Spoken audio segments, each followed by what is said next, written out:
Hello Game Makers, this is Game Maker Rob, and in this episode of our RPG starter kit we're going to be covering an almost complete battle system.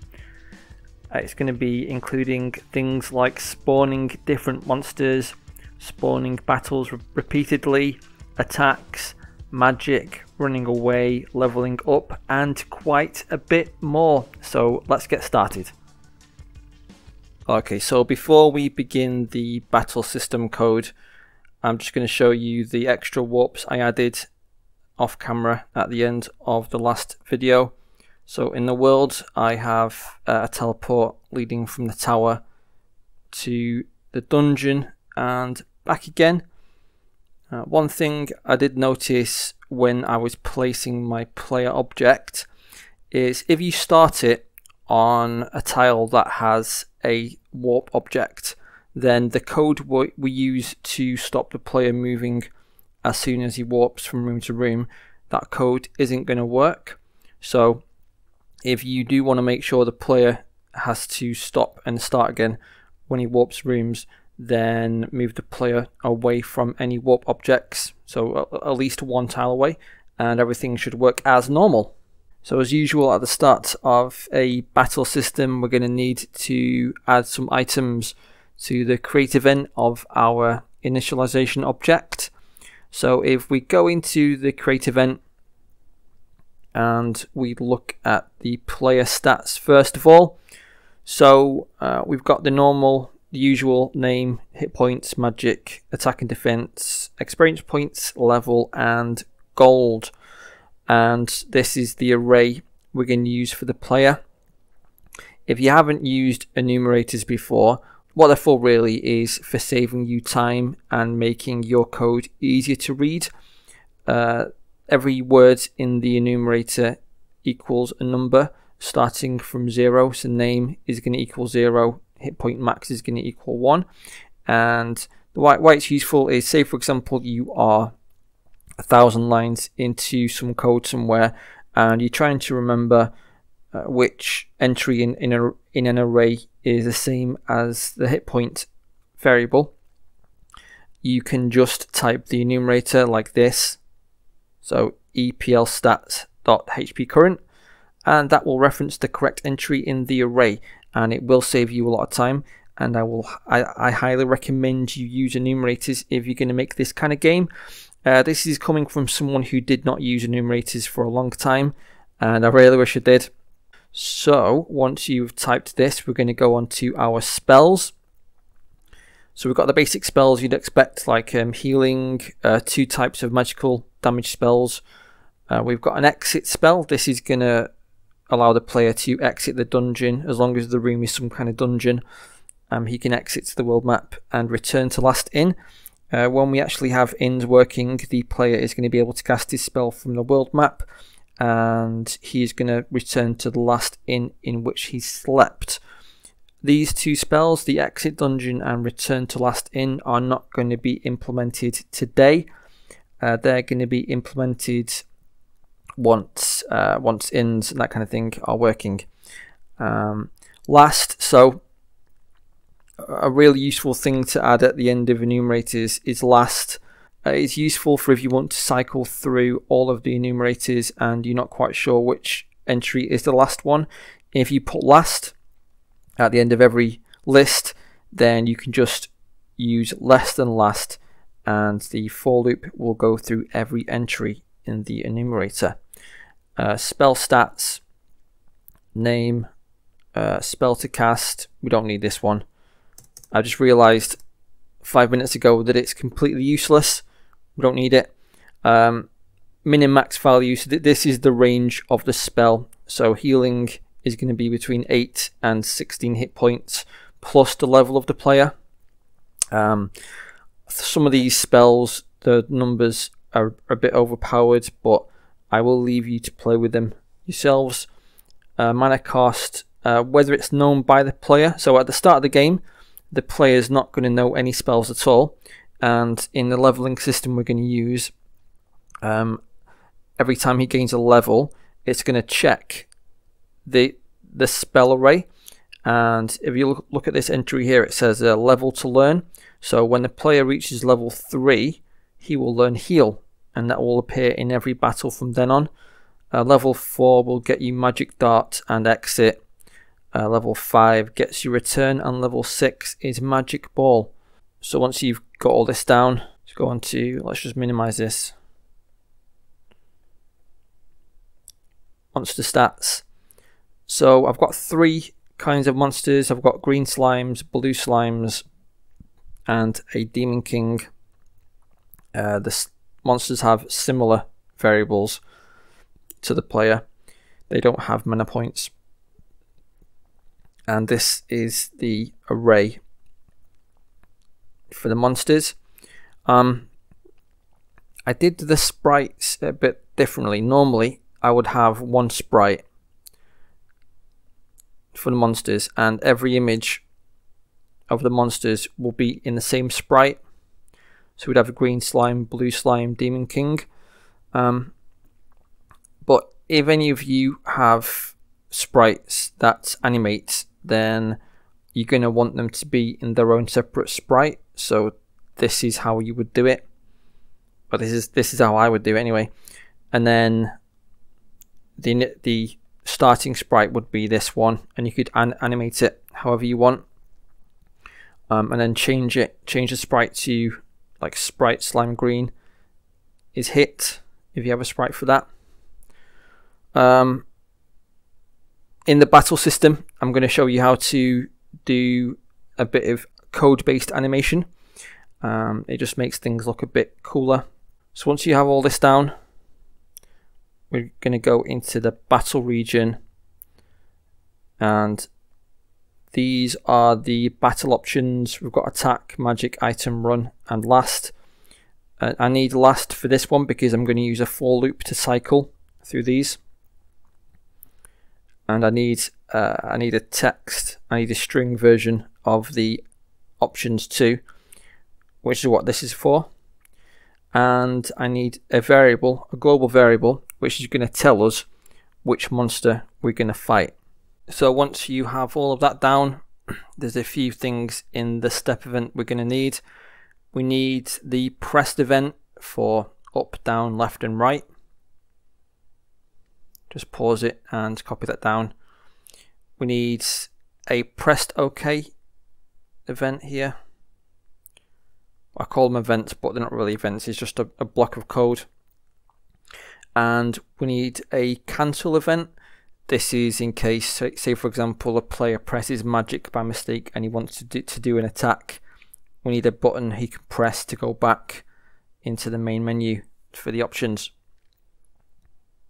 And that should be it for the initialization object. We can get on with the rest of it now. So now that we've done this, we can add a few objects into the world. It's going to tell us what monster we're going to be fighting. So first of all, we need a new object. I'm going to call it obj spawn. It's going to have a similar sprite to the warp object. It's going to be purple with an alpha of 150. And in the creation event, I'm going to say set up default spawn monster spawn equals eMonster types dot slime green. There we go. This is just in case we forget to change it inside any instance that we place. So we're going to do that now. So in the world, as soon as a player leaves the village, we want them to hit a spawn object, and we're going to place it in the INS battle layer. This is simply because it makes it easier to see. If we hide all the player stuff and we have a spawn object on the battle layer, we can just see where they all are, and we can hide them as well. It makes it easier, basically. So there's our first spawn object, and inside here we're just going to say spawn equals slime green, like so. It's exactly the same as the default, but we just want to make sure that if the player does re-enter the world, then the monster gets reset back to the original one. And we're going to add a spawn object here as well. paste that here. And finally,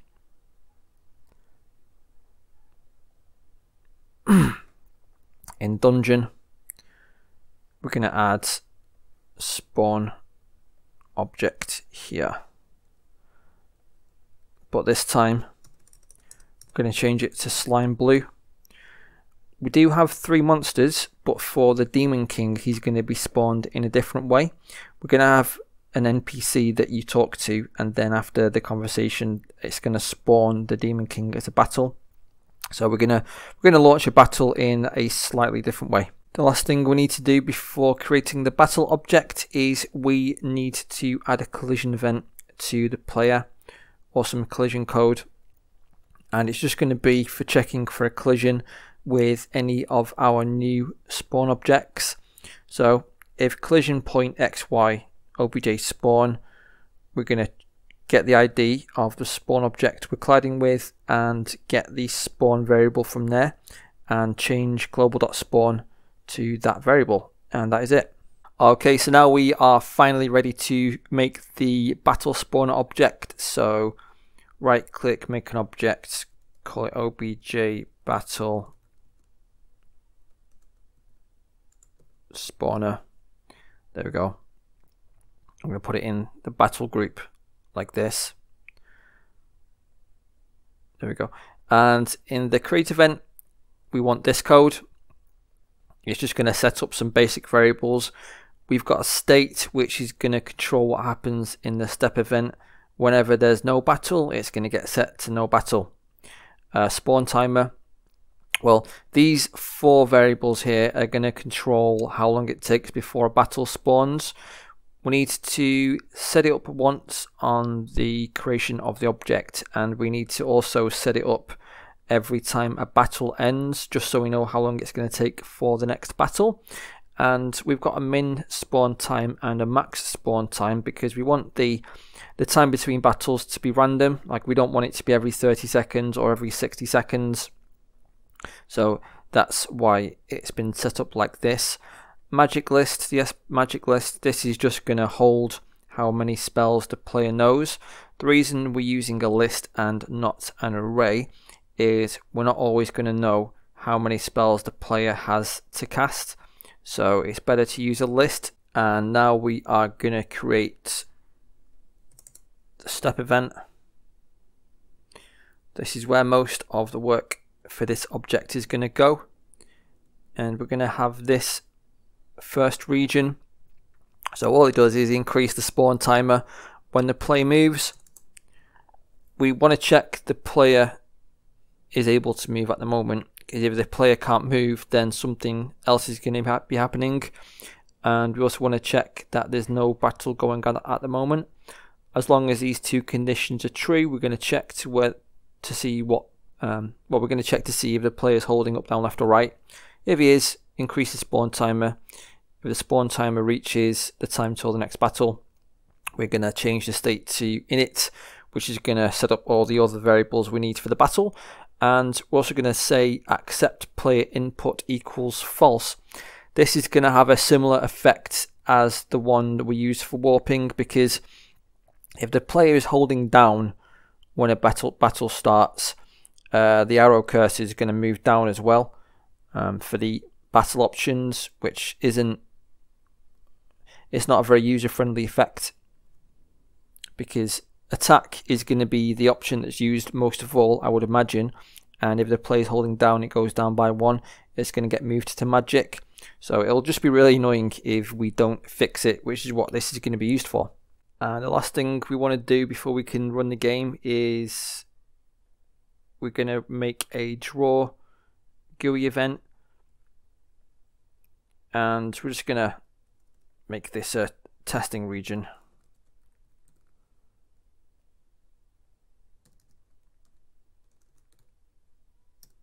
There we go. All we want to do is, if the battle spawner object is supposed to be starting a battle, we want to show the text. This is just going to let us know that the actual code is working. And don't forget to put a battle spawner object in, well, first of all on the INS battle layer, and second of all, put it in every room that you have that you want there to be battles in. So for me it's going to be RM World and RM Dungeon. So let's just run the game, make sure this works first of all.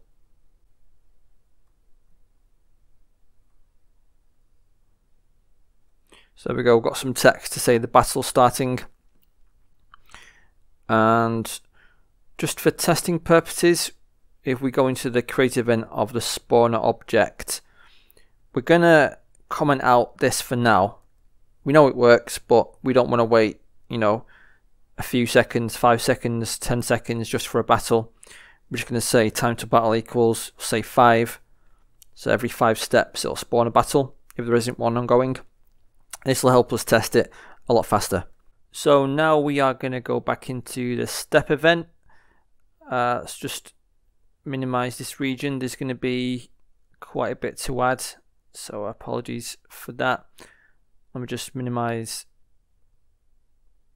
these 3. So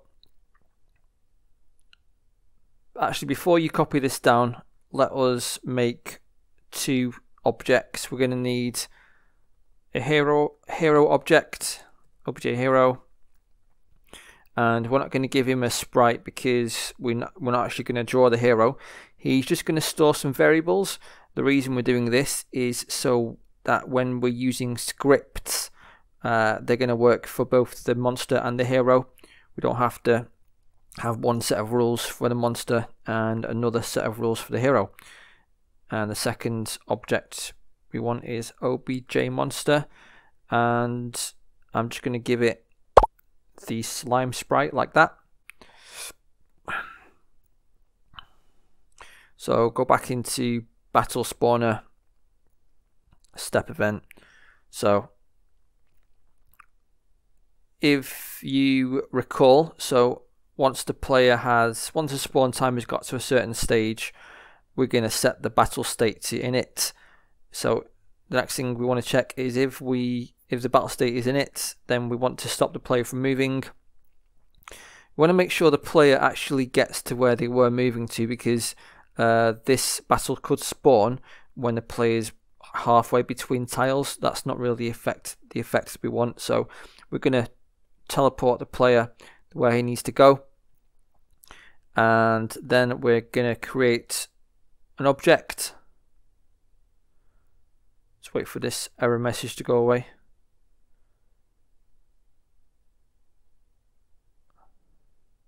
Is it going to go away? I don't know.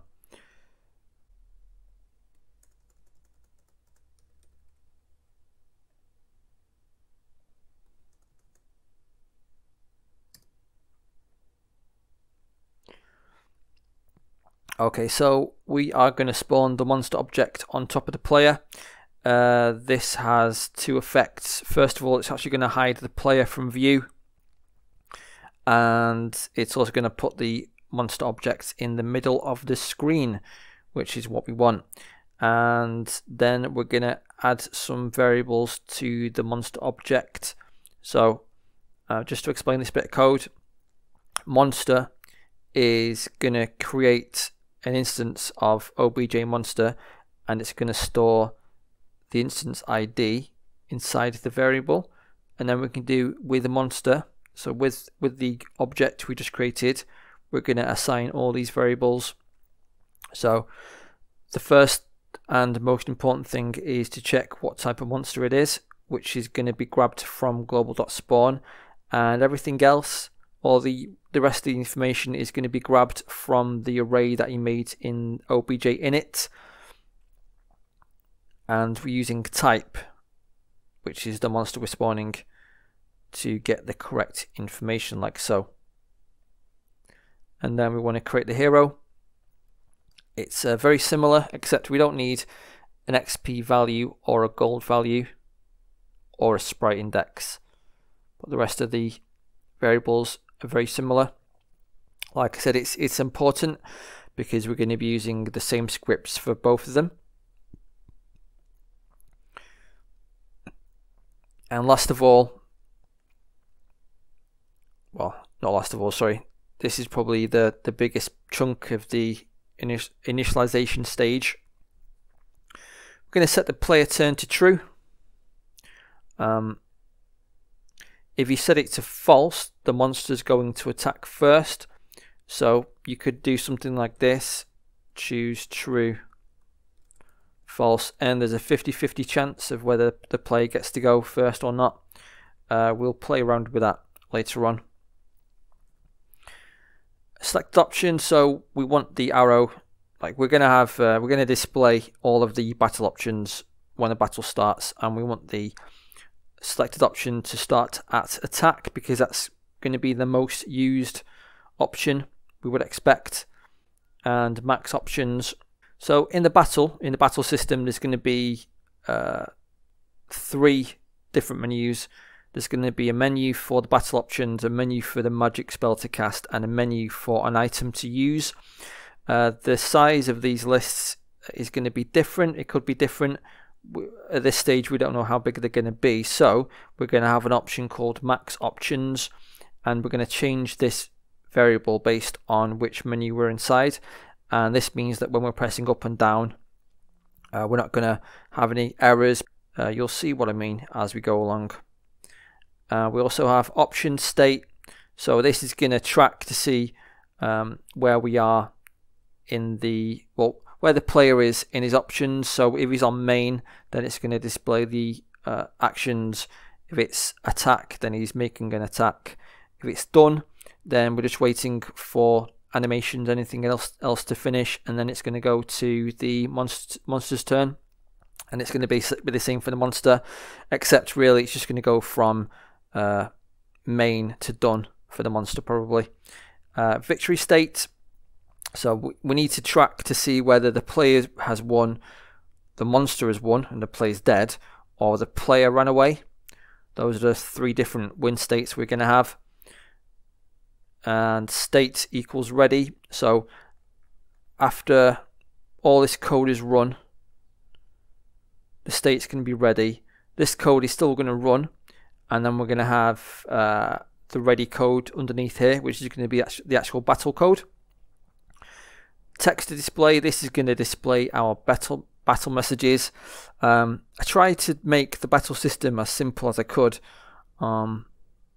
Certain things have to be in place, like the structure of the player taking a turn and then the monster taking a turn, as well as the different options you can use and everything that goes with that. I couldn't really trim anything down from that.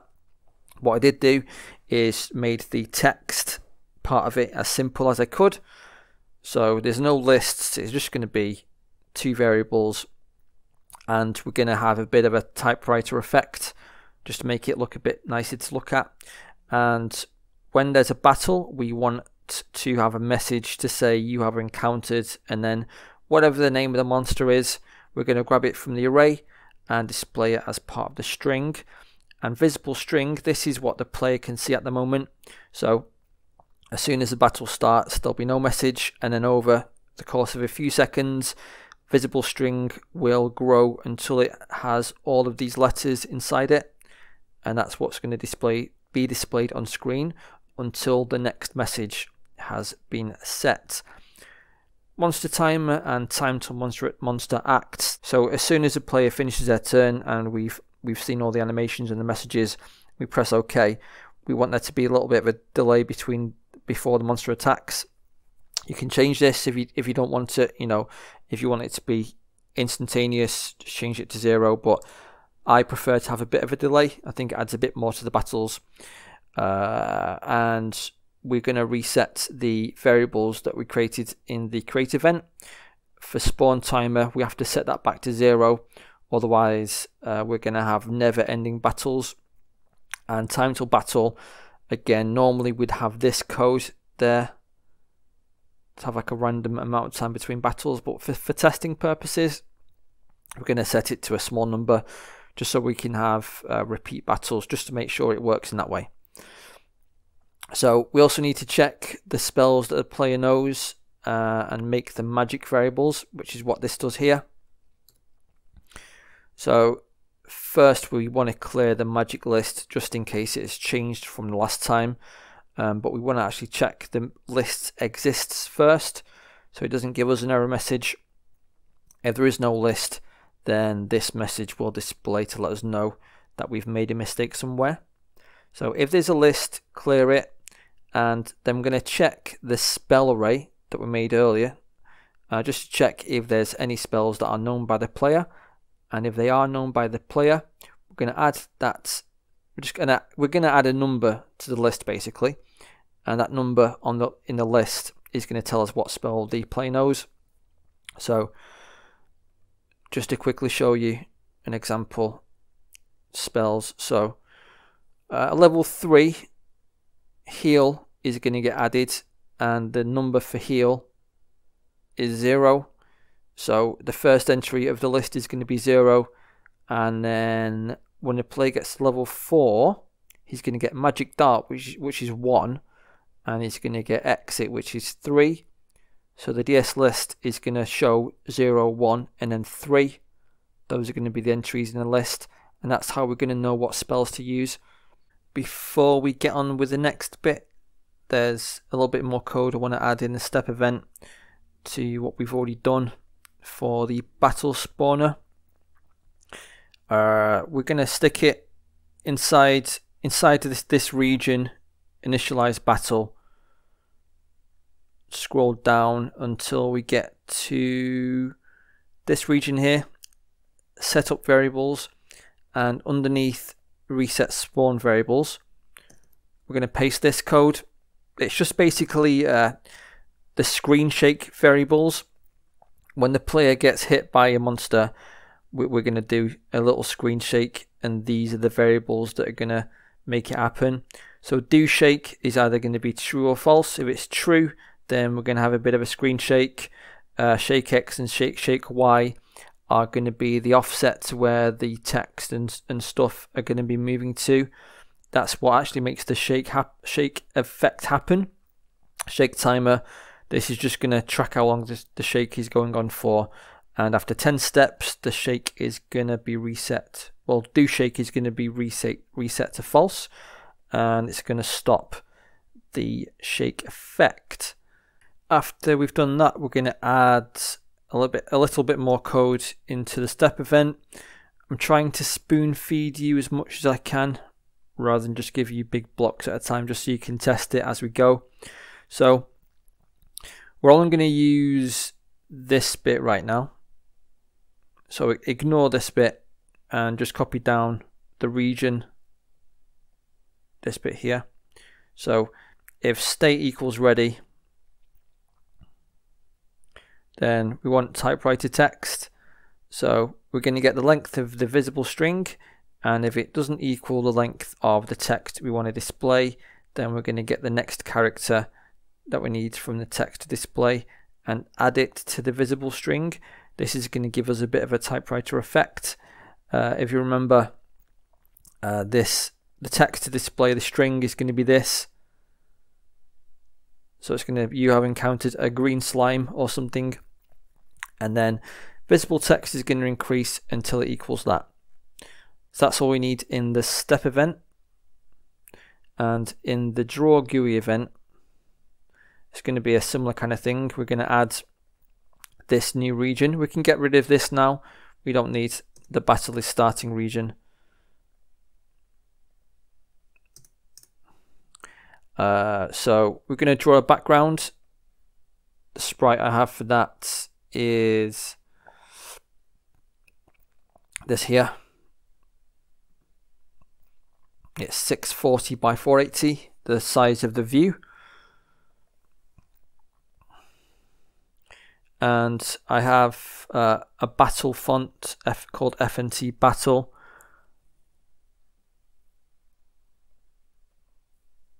The size of that is 18. And you might as well go ahead and make a stats font as well, which is a size of 12. Because we're going to be using both of them. And for the text, this is all going in the text region. We're going to get the middle of the view with text X, and then the bottom the view with text Y. If you mess around with H-line, V-line, you will get a different text effect. For example, I'm drawing the text from the middle, so it kind of expands from the middle. If you want a different text effect, just mess around with the H-line, like try it from the left, and that'll create more of a classic typewriter effect. These coordinates, so I'm just going to draw the text box. Actually, it's going to draw a black rectangle at the bottom of the screen, just so we can draw the text on top of that. That's what these coordinates are going to be for. This rectangle is going to draw from x1 to x2 and y1 to x2, and it's going to be black because we set the color black here. And then we want to set the color to white to draw the visible string. These coordinates here, text x plus shake x, we're adding shake x because if the player's been hit, we want this text to shake. Anything that you're drawing in the GUI that you want to shake when you're having a shake event, just add shake x and shake y to it for the x and y coordinates, and it will shake. And we want to draw the player stats as well. So again, we have to set up the H-line and V-line. I like doing it from the left and from the top. Set the color to white. Change the font to F&T stats. We want to get the X coordinate, which for this is going to be the width of the surface minus however long this is. I'm doing this because I presume the player isn't going to have more than 999 hit points. So the maximum we're ever going to need to display will be this much. And then obviously add the shake X to it because you want it to move up and down when there's a shake event. And these two lines are just going to draw the hit points and the mana points. If you notice, we're not getting the information from the player array. We're getting it from the player object, the OBJ hero object. At the end of a battle, we're going to transfer the hit points from the hero back to the player. So if he's down to 5 hit points in the hero object, he'll be down to 5 hit points on the array. We have to do this because we want to use scripts for both the player and the monster. So if you run the game, we should be able to at least see the battle system get a bit further.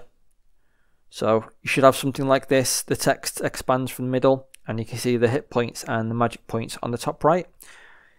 If you don't have this effect, let's run it again.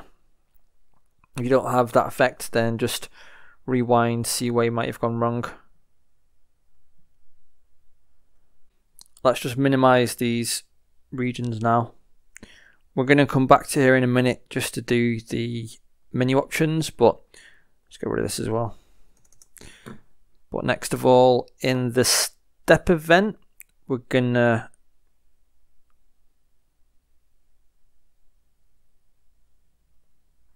use this code here.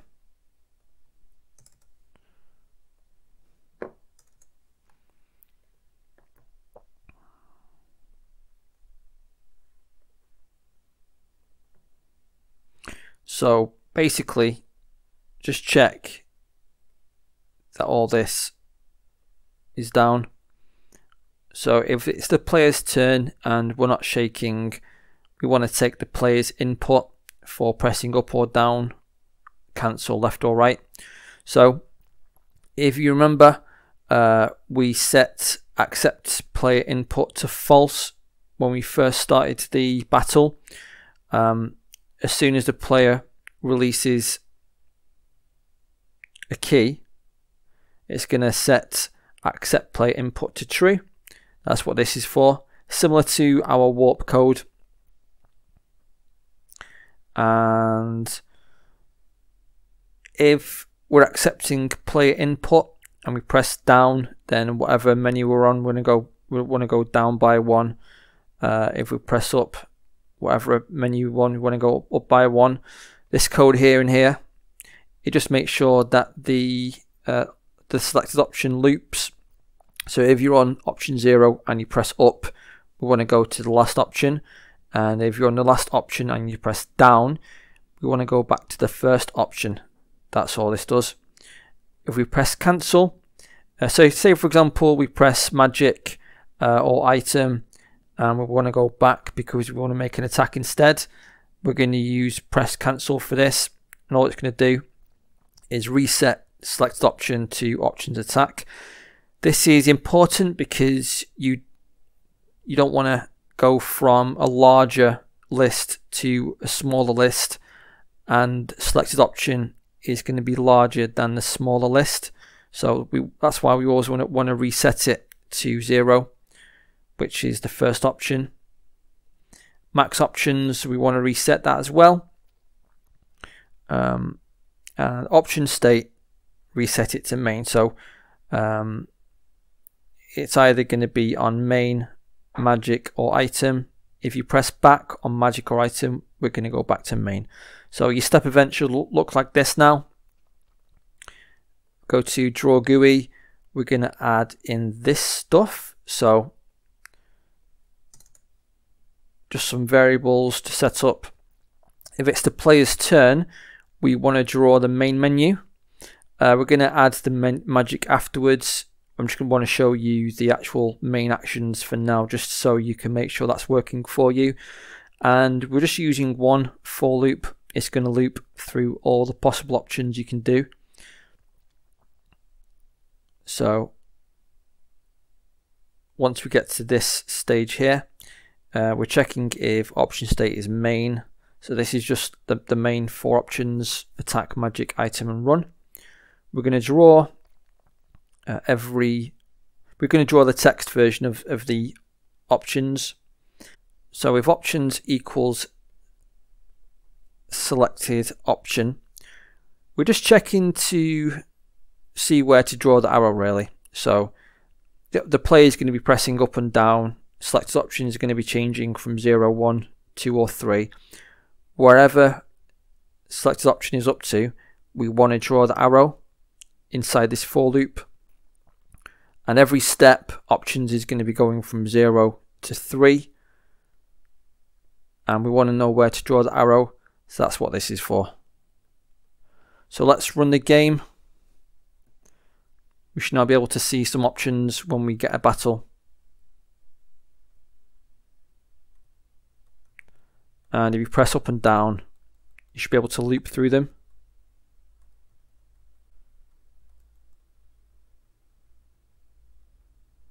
How is that happening? So the reason we had that bug is because the player, the variable disabled for the player, was being set to false, which was allowing the player to move again. This is because in the warp region, in the step event of the player, this bit here, we were checking if there was a warp object we were colliding with.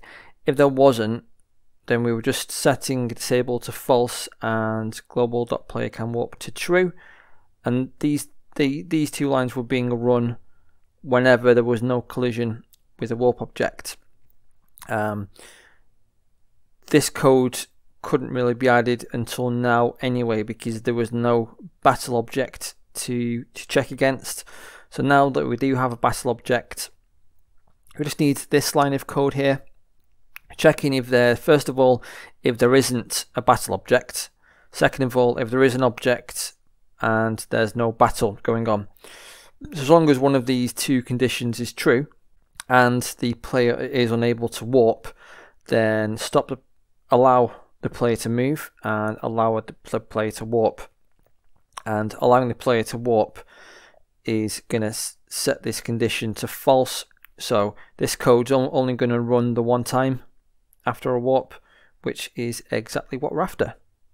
Okay, so in a minute we're going to have a lot of code in the step event of the battle object, but to prepare for that, first of all, we're going to fill in our monster object. So in the create event of the monster objects, we want this. So we're setting up some animation variables, and all this is for is so we can get some kind of graphical display whenever the slime is hit or is making an attack, that kind of thing. You can also take the sprite out from the object because we're not going to need it. We're going to use the draw GUI end event to draw that. So in the step event of the monster object, this is the attack animation. So for the run attack animation, we have a timer that runs every step. This code is to stop the X scale changing too often. So what mod does is it gives you the remainder after you've divided something. So when animation timer is 0, 0 divided by 2 will be 0, so then this will run, and then when it gets to 1, 1 divided by 2 is 0.5, so then this won't run. So basically this code just runs every 2 steps because of this line here. And once the animation timer has reached the end of the animation, well, this time here, so 20 steps. Once the timer has reached 20 steps, then we're just going to end the animation. I'm going to show you what this animation looks like in a minute. I'm just going to show you the rest of it first. So death animation is very similar. All the code is the same, to be honest, except this part here and this part here. What this will do, it makes the image disappear every 2 seconds. It's like it gives you that flashing effect. And hit animation, we're just going to make it flash like this. So what we're going to do is we're going to add a few buttons just to test it. So if keyboard check pressed, we'll do 1, then that can be the attack animation. Let's copy this, paste it 2 times.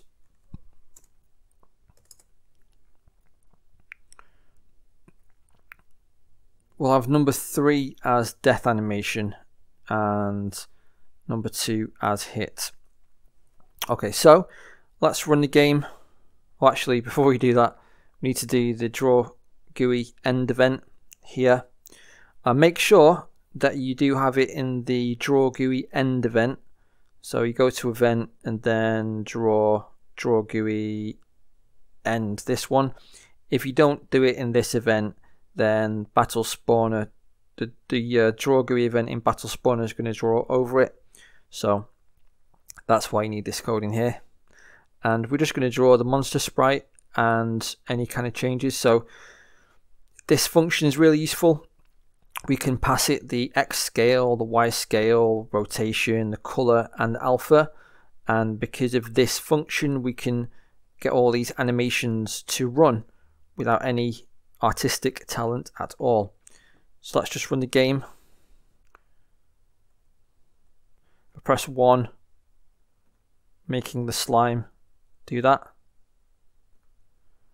If I press 2, he'll flash, he's been hit.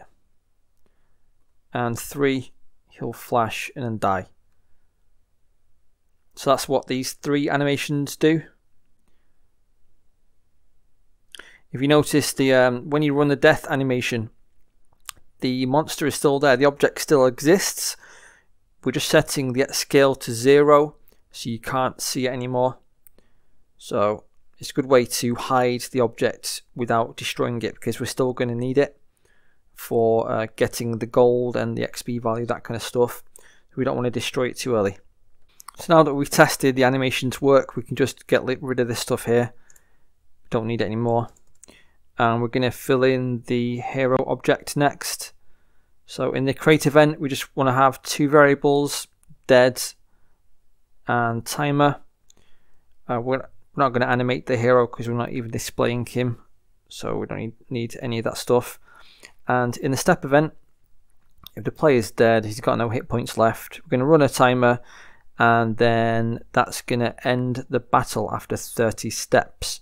So why we're waiting 30 steps to change the battle to battle over? This is just because we want the monster's animation to run its course, because it'll still be doing its switching X scale from 1 to -1, and also because we want the text to display properly. You want to give it a bit of time for that.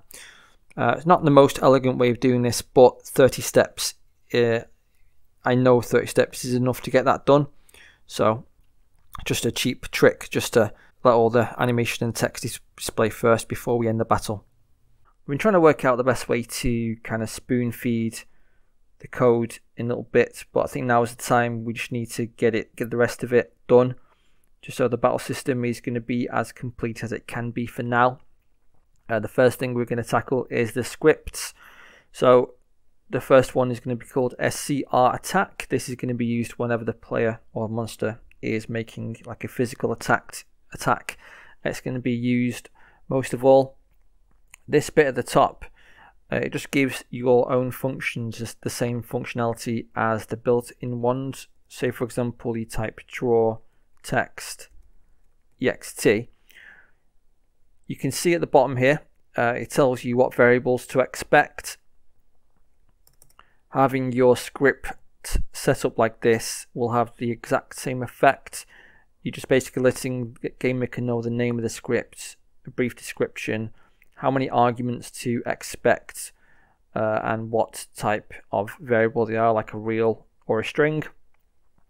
We're defining the arguments here as words, so attack, defense, the target of the attack, and the attacker making the attack. We're going to have basically a 1 in 10 chance of missing and a 1 in 10 chance of there being a critical hit, which basically doubles the damage. If we do hit, then damage is going to equal the attack minus defense. There may be a situation where the monster has a higher defense than attack, so we need to make sure we're clamping the damage, so we do at least 1 damage. Then we're going to check to see if we need to increase damage by the critical multiplier. So it's, say for example, only doing 1 damage here and we get a critical, we'll do at least 2 damage. And we're also going to run the animation for the target object. It's either going to be the monster or the hero. The hero doesn't have any sprites or anything, so nothing's going to happen for that, but the monster, if it gets hit, it's going to run its hit animation. Otherwise, if we missed, damage is going to be 0, and then we're going to apply the damage to the target. The target's going to be either the monster or the hero object, and then we're just going to display the text based on what happened. That's what this does. Scr heal. So all we need to do is get the minimum amount of hit points that we can heal and the maximum. Hit point healed is going to be between that range, and amount healed is 0. All this is for, it's just so we can display the correct amount of hit points that were healed. Say for example we lost 5 hit points in damage and we cast a spell that healed for 10. We wanted to display that 5 hit points were healed, not 10. Otherwise it's not going to make sense.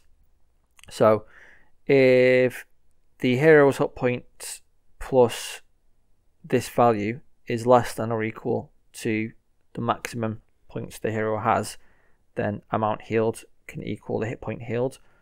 Otherwise, amount healed is just going to be the difference between these two variables, and we're going to add that to the hero's hit points. And we need to check whether we're in battle or not, and if we are, then we're going to set this message to the players healing themselves for this amount of hit points. We'll set something else up as well for the world map, but for now this is just going to run for the battle. Magic damage, this is going to run for both the magic damage spells. So min damage and max damage is going to be different for both of those spells. It's very similar to the healing spell, to be honest. Not much more to add there. Exit, it doesn't run anything right now. It's just basically a bit of flavor text. Same for return. Level up. This is pretty in depth, but hopefully it'll be a good leveling system for the whole of your game. Let's just comment out this bit for now, because we're not going to make the level up object right away. We don't want to have an error. So we're just grabbing the player's level, working out how much XP they need to get to the next level, and we're using a while loop. Be very careful with while loops, because this is a really easy way to make your game hang, because it's stuck in a loop. So if the XP value of the player is more than or equal to the XP needed for the next level, then increase the player's level, add some stats to them, so attack and defense, hit points, magic, and also importantly, we're checking for any new spells that have been learned. So once a player gets to level 3, he's going to get heal. We'll test that later on, but for now we're just going to get this script down. And inside the while loop, we need to recalculate the XP needed, or else we are going to be stuck in a never-ending loop. So level now becomes the player's new level, and we're going to work out the XP needed for the next level. This should match this. You'll see as well, I've got something commented out. So when we're testing leveling, we're going to be using this line here, and this one's going to be commented out. But for actual gameplay, this is the formula we are going to use. Okay, so before we actually code the main bulk of the battle system, it's quite lengthy and it'll probably take me a long time to go through it bit by bit, as well as being complicated for you to understand. So I figured I'd make a WordPad document just kind of to briefly explain what should happen in the flow of the system. So when the player turn is true, option state is going to be main at the start, and it's going to display 4 options. It's going to be attack, magic, item, and run. When the player presses OK for the first time, he's going to choose one of these 4 options. If he presses attack, then we're going to set option state to done and run the attack script. When option state is set to done, it's basically ending the turn. So once the attack script has run its course and the monster is animated, then it's going to be the monster's turn. If the player chooses magic or item, then option state is going to be set to either magic or item, and again there's going to be another menu for the player to choose from. If the player chooses to run, it's either going to be successful or a fail. If it is a success, then option state is going to be set to battle over. That means that nothing else is going to happen in the battle. And we're also going to set victory state to player ran. If the player fails to run, then option state is going to be set to done, and it's going to be the monster's turn. So after the player's pressed OK for the first time, if the option state is magic or item, there's going to be 2 menus, like I said. So if it's on magic, then and we press OK for the second time, then we're going to run one of the spell scripts and set option state to done, ready for the monster's turn. Very similarly for the item, we're going to choose an item, use it, and then set option state to done. The code isn't in for this yet, so all it does at the moment is it sets option state to done. It doesn't do this. It's just important to have the structure in place though, for when we do add items into it, it'll be really easy. So once all of this is concluded, option state is going to equal done. We need to check to see if the monster is still alive, because we don't want to continue the battle if it's dead. If it's dead, set option state to battle over, and victory state to player 1. If the monster is alive, then set option state to next actor, and monster will be able to take their turn. After the monster's taken their turn, if the player is still alive, then option state is going to get set to next actor, and all this is going to do basically is change player turn to not player turn. It's either going to be true or false, just so we know which actor can take their turn. And if eventually option state is going to equal battle over, because either the players won, the monsters won, or the players run. It's going to be one of these three things. If the player has won, then we're going to add XP and gold to the player's array, and we're going to also run a level up script. If the monster has won, then we're just going to send him to a blank room. This is just a placeholder, and we'll change it in the future. We'll change it when we get to inns. The player can just go back to the last inn that he stayed in. And if victory state equals player ran, then do nothing. The state is going to be set to no battle. The battle spawner state is going to be set to no battle afterwards. So we don't need to do anything extra for that. So regardless of what state victory state is in, we're going to set the battle state to no battle. Ready for the next spawn. And that is about it. Okay, so now it's time to get the rest of the battle system out of the way. It's going to be quite lengthy, I do apologise for that. If it makes you feel any better, it took me like a day's worth of work to make it and 2 days to record it. So it's worth it because you'll end up with a decent battle system, and that's going to be one of the main parts of your game. So let's just get onto it now. So inside Battle Spawner, step event, there's one thing that I forgot to do. We didn't add a defense value for the hero, so we're going to say defense equals global.pl stats EPL stats.defense. There we go. Next thing on the list is we're gonna, at the very bottom where we say if player turn and not do shake, we're gonna add this. So just minimize this region. So if player turn and not do shake, do this else. So all of this code, everything that I'm highlighting is what you need to add. This just it's just the monster's turn. It's very simple. I wish the player's turn was like this. It'd be a lot less work. So once you've done that, we are going to add a room. We're going to call it RM player died. We're just going to leave it blank because we just need some kind of placeholder for when the player dies. And in the draw GUI event, we need to fill in the magic part, which is this.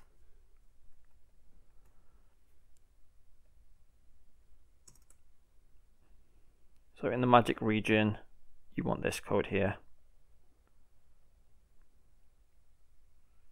All this is doing, it's very similar to the main menu for the options. It's going to display any spells that the player knows, the hero knows. At the very start of the game, the list is going to be empty because no spells would have been added to it. After this, we're going to test the game. We're going to show what happens when we have some spells. Any spells that are shown, if the hero doesn't have enough mana, then the spell is going to be shown in red, otherwise it's going to be shown in white. Okay, so let me just scroll slowly through the whole draw GUI event to make sure you've got it looking like this. This is the whole thing. I'm just going to scroll down now.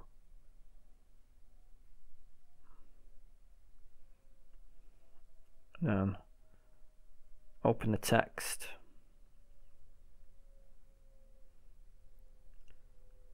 open the player stats. This is the whole thing for the draw GUI event. Now onto something even larger. Well, let's start with, so underneath you should have this region for the typewrite text. Inside, if state is ready. So underneath that you want this, set up next actor's turn. It just switches from the player's turn to monster's turn, resets the variables if we need to, and sets this up as well. Screen shake, another small one. This just makes everything where we're adding shake X and shake Y, it makes it shake when we run this. It's very simple screen shake. Pressed OK. This is a large one. Let's just close all the other regions.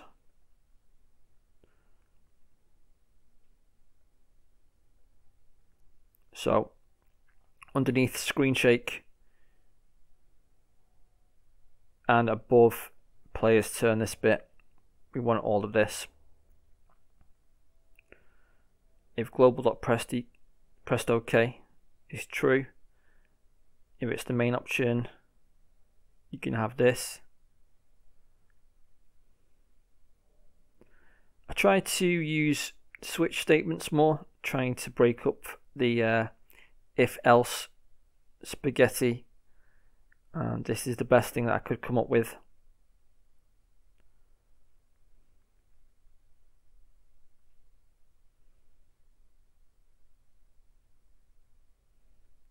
There's nothing in the item.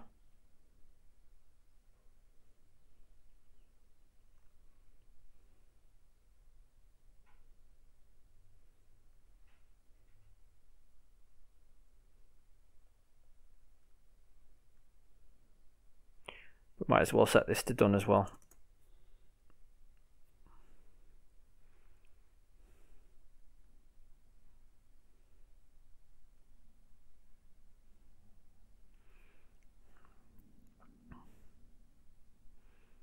This, if the player selected magic, there's going to be a magic menu, and he's pressed OK, so one of these spells is going to run.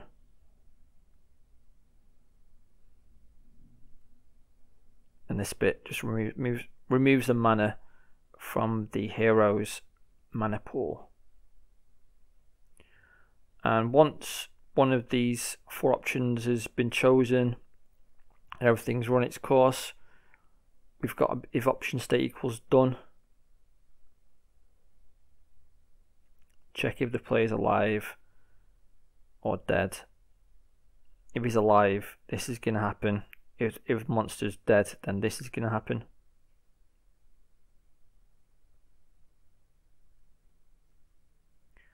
And if the battle's over,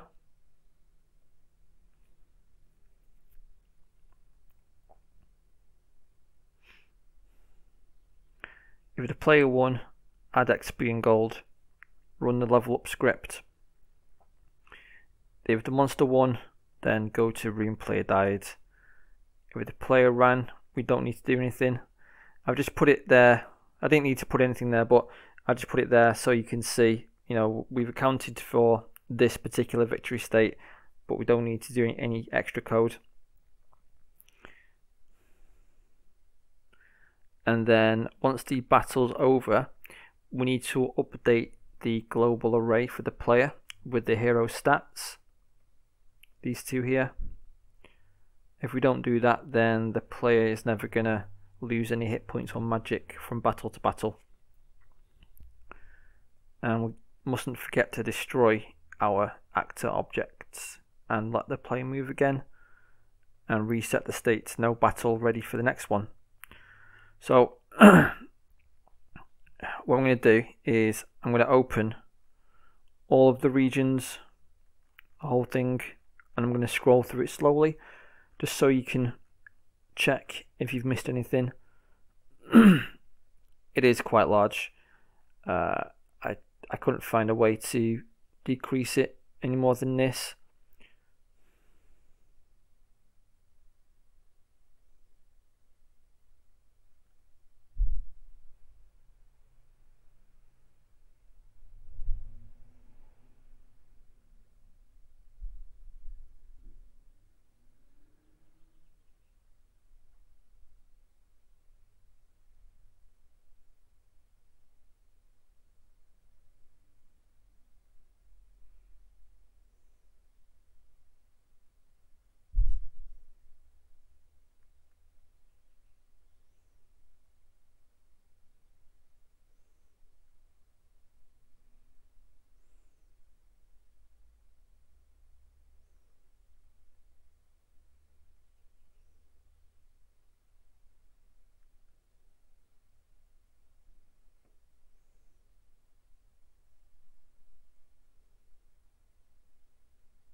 And that is it, nearly 400 lines of code. So now we've done all this, it's time to test it properly. So let's run the game. We're just going to test attacking first of all, make sure the monster does his job. So we can move up and down, attack.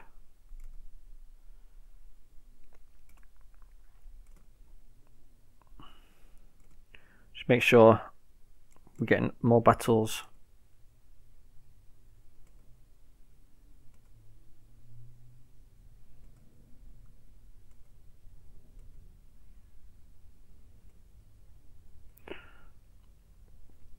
Let's try to run as well.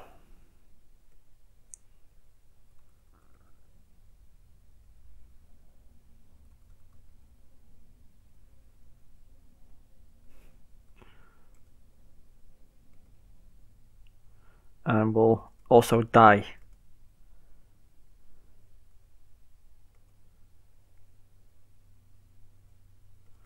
Cool, so good so far. The next thing we want to do is test some magic. So if we go into the create event of the init and we go to the spells, and we're going to give ourselves heal, and we're going to give ourselves magic dart.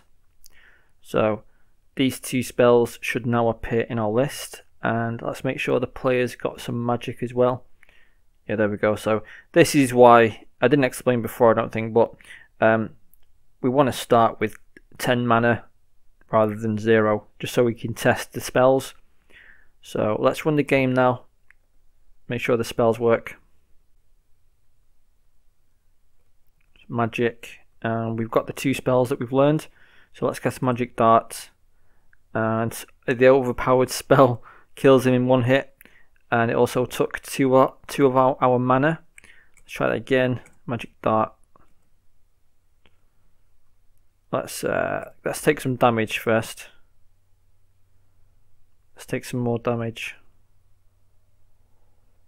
and then let's heal. That sucked. That was a bad heal. We can't cast it now. Ah! Kill him! Awesome.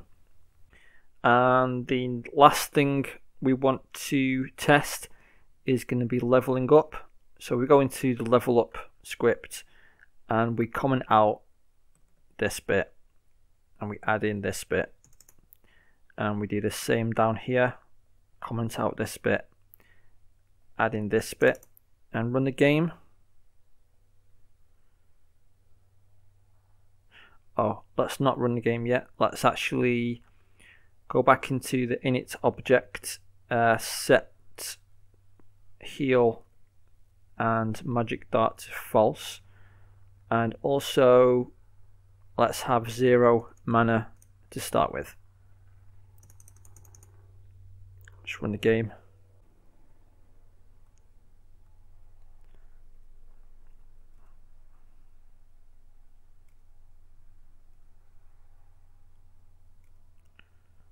So we're now level 2. We've got 19 maximum hit points and 2 maximum mana.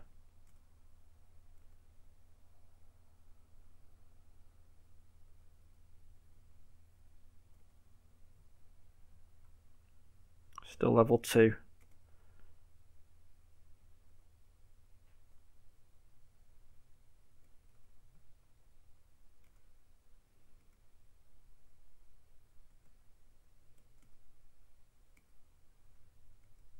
Level 3 now. So now we can kill slimes in one hit, and we start with a heal spell. So it looks like it's working as intended. Awesome. Thank you so much for sticking with me through the whole of the episode. I hope it was worth it for you. I wanted to make sure you had a decent combat system for the starter kit. I will catch you next time. Bye for now.